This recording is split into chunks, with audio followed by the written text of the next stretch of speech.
Alright guys, as you can see, we have a very coffee covered, messy backstop back here. Let's go ahead and take a look at each one of our targets and see how they fared. Bam! Probably the most dramatic effect on target that we had, the hot cup of coffee. It almost looks like a crime scene car that's been shot through a window with the impact on this plastic. It looks really cool. A lot of energy there, as you guys saw, over 40 foot-pounds. That's what you can expect from the H&N Grizzly coupled with the Marauder at 15 yards. Once again, Rockstar can full of water. Good effect on target.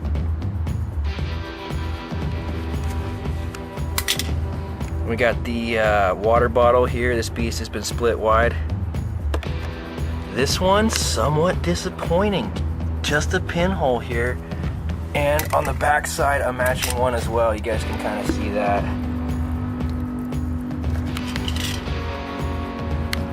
Now this guy here had an interesting result. It didn't even move when we center punched it. So I went ahead and took its lower jaw off for good measure. This was probably the most surprising result out of the entire bunch right here.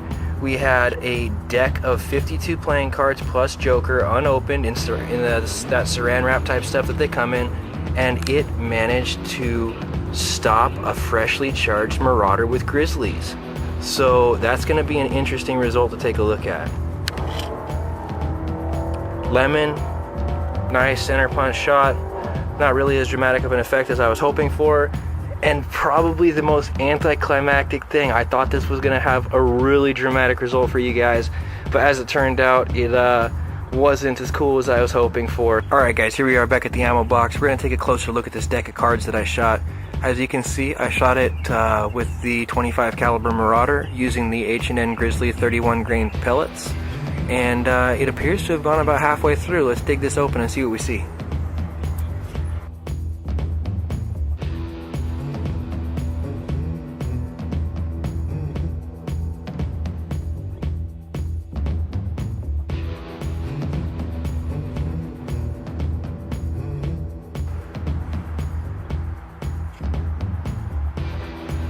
Alright guys, so if you look at the result that we removed from that deck of cards, you can see that this has pretty much turned into a shapeless mass of lead here.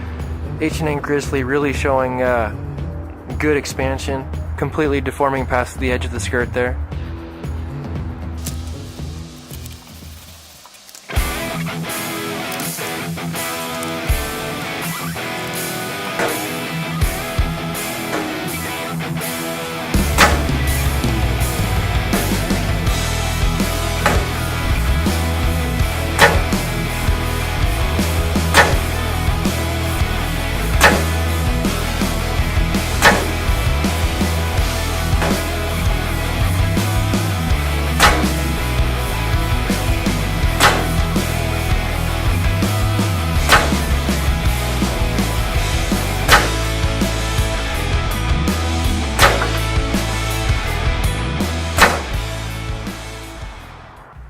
Welcome back to the channel, friends.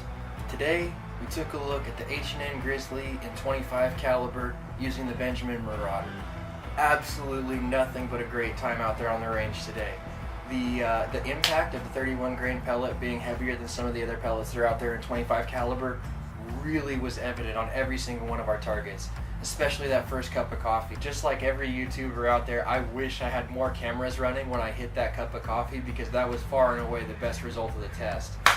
I definitely would have continued to shoot groups for you guys today, but the high pressure air compressor that I purchased for myself for Christmas this year, with permission from my wife obviously, kind of took a shit on me. I don't know what ended up happening to it. I don't know why it ended up not performing as it was expected to, but I hooked my gun up to go for a refill when I noticed that the velocities were dropping, and even though the pump itself is cycling, there may be a check valve or something inside of it that's stuck, because now I'm not able to get that pump to go ahead and fill the gun itself. It kind of gets to the pressure that the gun reservoir is at, and then once it reaches that pressure, it just cycles and cycles and cycles, and no more pressure is built past that point. So instead of dealing with it, I've already gone ahead and started the return process with Amazon. Amazon has already shipped me another one, and it'll be here on Monday, and hopefully we'll be back in business on the PCP end of things. In the meantime, I want to go ahead and show you guys what this compressor is doing, and maybe one of you guys out there has an answer for me. Real quick takeaways on the H&N Grizzly itself as far as ammunition is concerned before we get into the compressor pump. Can't say enough good things about it. Really easy to load because of the shape of it. It kind of just tapers right into the bore of a PCP magazine, so that's a positive thing. The price point is way less than the preferred ammunition, which is the JSB Exact Kings. It's like $30 almost for the tin of the Kings. I think I pay like 11 bucks for the tin of H&Ns. I'll get the exact price put up in the description for you guys, but I know the H&Ns were significantly cheaper, so that's a positive also. Definitely downrange energy, anything that makes around 40 foot-pounds is going to be explosive. Really impressed with the H&Ns all around on the energy, and for being offhand, I think they perform just as well as any other round accuracy-wise. Alright guys, let's get into the pump. Alright guys, let's go ahead and take a little bit closer look at the PCP high-pressure air pump that I got this year for Christmas. The Yong Heng air pump. I'll give you the exact price here in the text real quick, but I think this thing was about 360 bucks. I paid for the most expensive one that I could find on Amazon, and not be a name brand, you know, Air Venturi type pump, but still had good reviews. You know, I tried to do that whole Amazon shopper thing where you balance the reviews versus the price point versus what other prices are that have the poor reviews, and you hope you purchase at a high enough price point above the poor review items to where you get something quality. That is the move that I made in this case. When I purchased it, it went ahead and fired up no problem. It filled this gun probably about 15 times. It's currently running the water pump that you see there in that bucket, and has never run dry or anything like that. It's always been water cooled every single time I've used it, and I've never abused this pump. It's never run for more than like maybe 5 total minutes consecutively, so it's never really seen a hard life. My hope on this guy was to be able to try and like avoid the Air Venturi price tag of the PCP compressor. Those are over $1,000, and in my opinion, that's really a high price point for something that, you know, even though this is the made in China replica knockoff type thing, it's still being produced at a much lower price point, which means that there's a lot of meat on the bone for Air Venturi there. They should lower the price point to the everyman standard, I think, at least to where everybody's happy. You know, they make some money and I get a quality product, so I don't have to resort to this. Alright guys, now on this type of compressor there's 2 valves. There's a valve here, and there's that little black knob right there, that valve there.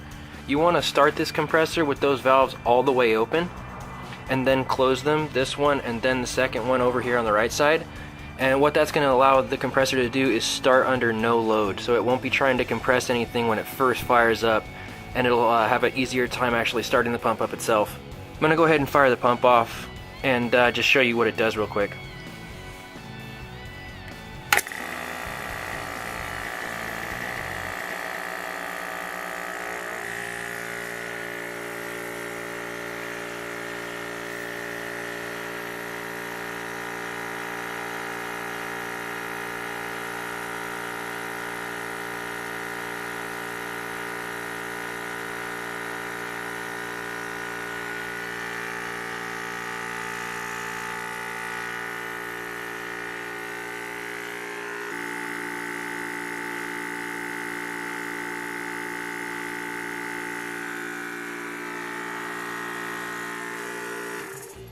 Alright guys, well, as you can see, this compressor failed to charge the gun. Typically in this time frame you would see this gun go from the point where it was at, which is about 1400 psi, to its fill pressure, which I typically fill it to, which is just under 2800. The beauty of having purchased this through Amazon is the fact that I've already started a return yesterday. The item has already been shipped out. I'll receive it Monday. I'll dump this one in the box that the new one comes in and print out the Amazon label. They've already emailed me. I think that the reason you probably can't go wrong with the good old Yong Heng air pump in place of the Air Venturi is because Amazon's return policy is so strong. I think that's the one saving grace on this pump. If I had to buy it from anywhere else, like an eBay seller, no go all day long. But Amazon, we'll see how it plays out, guys. Tune into the next video. Alright guys, well, if you've liked this video, go ahead and hit that thumbs up button, go ahead and hit that subscribe button, and I'll see you guys in the next one.